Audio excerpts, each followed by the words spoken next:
everyone, we are the Group 5 and we are here to discuss the assigned topic entitled the 1935 Constitution.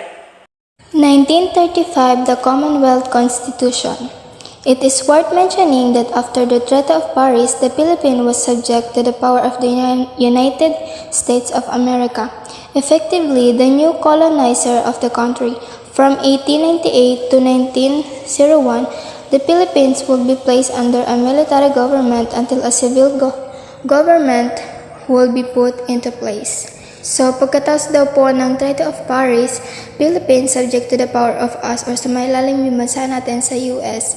So, mula po 1898 hanggang 1901, so mailalim ang bansa natin sa pamahalaang militar until mailagay na iyong isang pamalahang sibil. Kasi po, diba noon, after manakop ng Spain, ng Espanya, dumating yung Amerikano sa bansa natin to help us. Naglahad sila ng mga ikakabuti para sa Pilipinas. Isa na rito yung pag-establish ng military government. The President of the United States established it to maintain the peace of our country. 2 acts of the United States Congress were passed that may be considered to have qualities of constitutionality. First was the Philippine Organic Act of 1902, the first organic law for the Philippine Islands that provided for the creation of a popularly elected Philippine Assembly. The act specified that legislative power will be vested in a bicameral legislature composed of the Philippine Commission as the upper house and Philippine Assembly lower house. Key provisions of the act included a Bill of Rights for Filipinos and the appointment of 2 non-voting Filipino resident commissioners of the Philippines as representative to the United States House of Representatives. The second act that functioned as a constitution was the Philippine Autonomy Act of 1916, commonly referred to as Jones Law, which modified the structure of the Philippine government through removal of the Philippine Commission, replacing it with Senate that served as the powerhouse and its member elected by the Filipinos voters, the first truly elected national legislator. So it's not just the military government that the United States has passed, may 2 acts pa ng US. These are the Philippine Organic Act of 1902 and the Philippine Autonomy Act of 1916. So, the Philippine Organic Act provided for the creation of an elected Philippine Assembly. So, after ng pagpupulong of the Assembly, yung kapangyarihang pambatas ay parang ibibigay daw sa isang bicameral na legislator. So, ito pong bicameral legislator natin na tukay is composed of the Philippine Commission as the upper house and the Philippine Assembly as the lower house. The second act passed is the Philippine Autonomy Act of 1916 or sinatawag na Jones Law.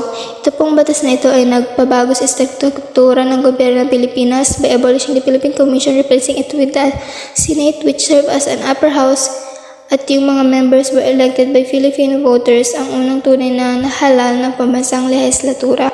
In 1932, with the effort of the Filipino Independence Mission led by Sergio Osmeña and Manuel Rojas, the United States Congress passed the Hare-Hos Act with promise of granting Philippines independence. The bill was opposed by then Senate President Manuel L. Quezon and consequently rejected by the Philippine Senate. So in 1932 po, the United States has passed a law which is the Hare-Hos Act. So this was the first United States law passed setting a process and the date for the Philippines to gain independence. But the Senate President Manuel L. Quezon opposed the act due to its objectionable features kasi naniniwala rin sila na yung batas ay hindi naman talaga tunay na nagbigay ng kalayaan sa Pilipinas.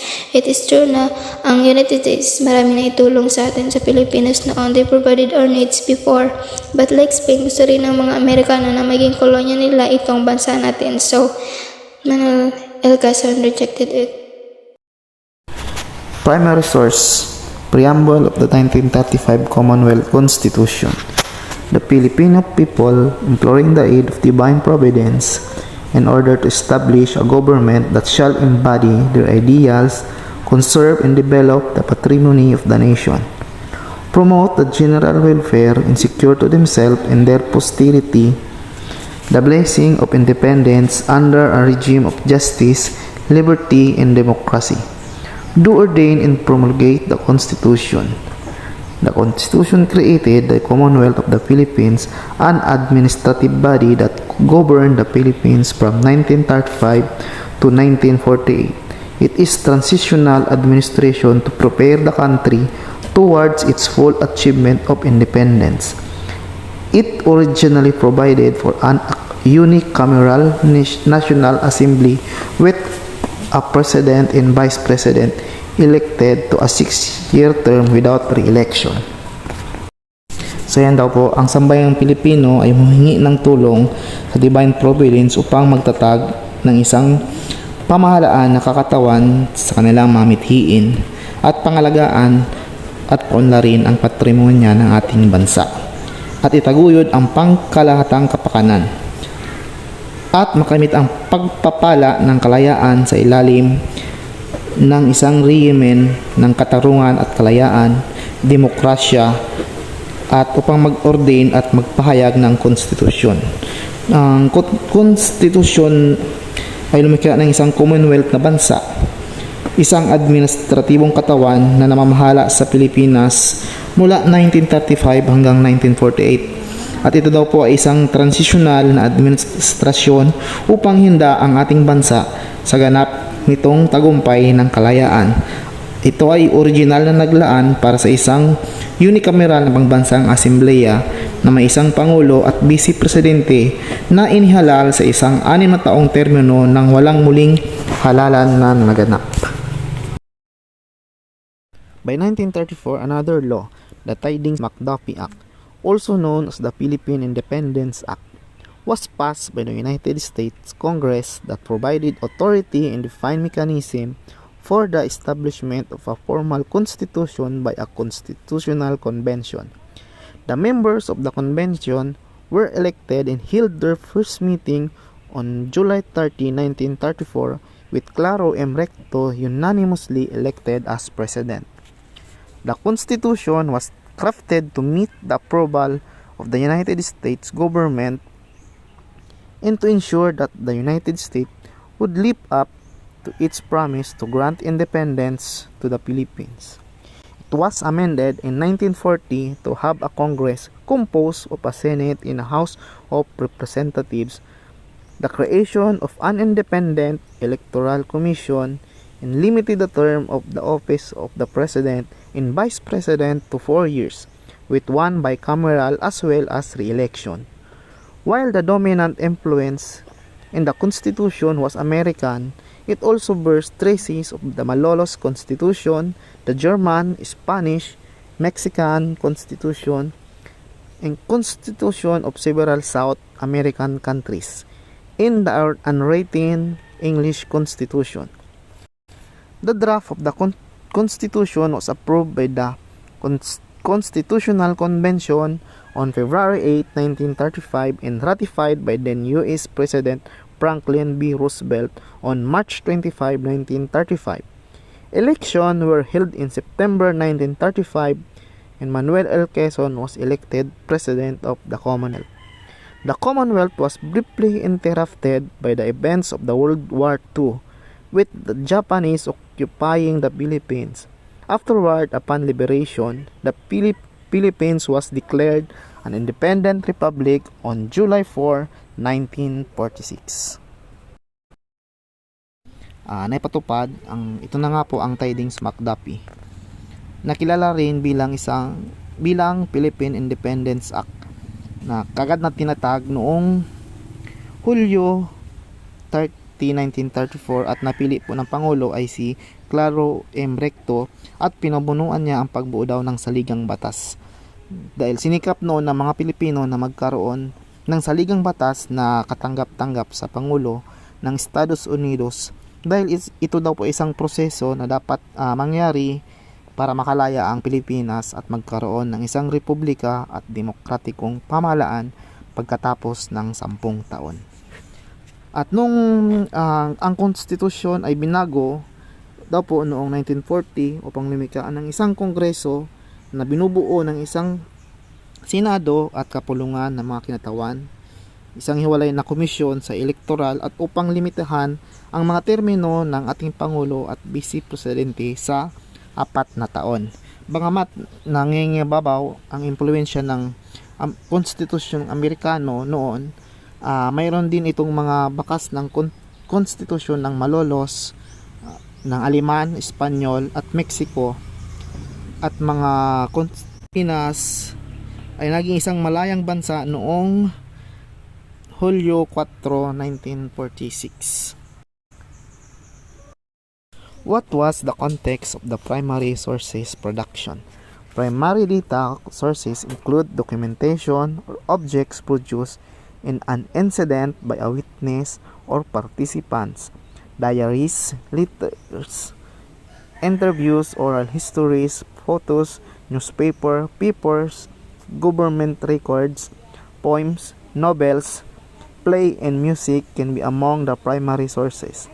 1935 Constitution was held for new evolution of the Philippine constitutional system before the transition of being an independent republic. Even after the colonial interventions, our constitution will eventually pattern and align its government system after the American government. The Constitution has the purpose of creating a suitable law pursuit that will establish the country's ideals, conserve general welfare and security for the development of our independency. A system that promotes prosperity, blessings of freedom, strong and fair command of justice, liberty, democracy, and necessary distinguished act that will flourish the country's growth. The 1935 Constitution provides the legalizing structure for the Commonwealth government, which is known as a transitional government prior to granting independence from the Philippines, with a constitution influenced by the USA. What does the document artifact say about the 1935 Constitution? As its preamble say, the Filipino people, imploring the aid of divine providence, in order to establish a government that shall embody their ideals, conserve and develop the patrimony of the nation, promote the general welfare, and secure to themselves and their posterity the blessings of independence under the regime of justice, liberty, and democracy, to ordain and promulgate the Constitution. The 1935 Constitution is the legal standard made by the authorities in the perspective of an American-based system. This has been formed before the general independence of the nation takes place. Before establishing the country's independence with the American-inspired Constitution, the 1935 Constitution established the legal basis of the Commonwealth government, which was called a transition government. The Philippine Constitution of 1935, which established the Commonwealth of the Philippines, was based on the concept of the separation of power between the different branches of government, the executive, legislative, and judiciary, which has been similar to what we have right now. The following are significant provisions of the Constitutions of 1935. A legislative body consisting of Senate and a House of Representatives. The President shall be elected, together with the Vice President, to a 4-year term without a re-election. The right of male people of the Philippines to vote who are 21 years of age or older are able to read and write. The right one of women to vote shall be expanded within 2 years after the adoption of the Constitution. Correspondingly, the Constitution of 1935 was formulated with an eye to the approval of the government of the United States to ensure that the United States will live up to its pledge to grant independence to the Philippines. It is a precautionary measure to live with its premises to keep the promises intact to the freedom of the country. The Philippine government would still be locked in creating a model on its own government structure after the American government. It seems to say that the 1935 Constitution was the best written Philippine agreement ever. In these modern times in which we practice the law of our own independence, the 1935 Constitution plays a big role in performing and transforming the current law system we have. The 1935 Constitution seemed to serve the nation well. It gave the Philippines 26 years of steady constitutional government during the period. It is a codified law that determines the powers and duties of a government, and it embodies certain rights of the people. What was the provenance or source of the document artifact? The Constitution is regarded as the supreme law of the country, whether written or unwritten, as it provides a foundation for both the validity of any legislative action that are required for its existence. It is collected statute that specifies a government's powers and duties and represents the people's certain privileges.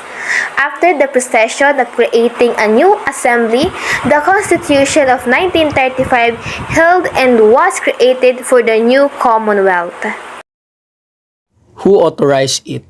A constitutional convention was formed to draft a character for the Philippines when the United States Congress approved the creation of a constitution for the Philippines in compliance with the Tiding-McDuffie Act of 1934 and its work on February 8, 1935. The new character passed into accordance with this act upon the inauguration of Commonwealth of the Philippines on November 15, 1935. Proclamation number 36 was issued by President Manuel L. Quezon year later, 1936, announcing each year the 8th of February as Constitution Day to celebrate the completion of the project of the Constitutional Convention of 1934. Throughout the Commonwealth of the Philippines and the Third Republic, this commemoration was celebrated until the imposition of martial law on September 23, 1972. Afterwards, President Ferdinand E. Marcos reiterated President Quezon's original proclamation by issuing Proclamation Number 10, 1966. Delegate Manuel Rojas signed the Constitution. He was the leading member of Committee on Style, also known as the Seven Wise Men, who had a significant impact on the final draft of the 1935 Constitution.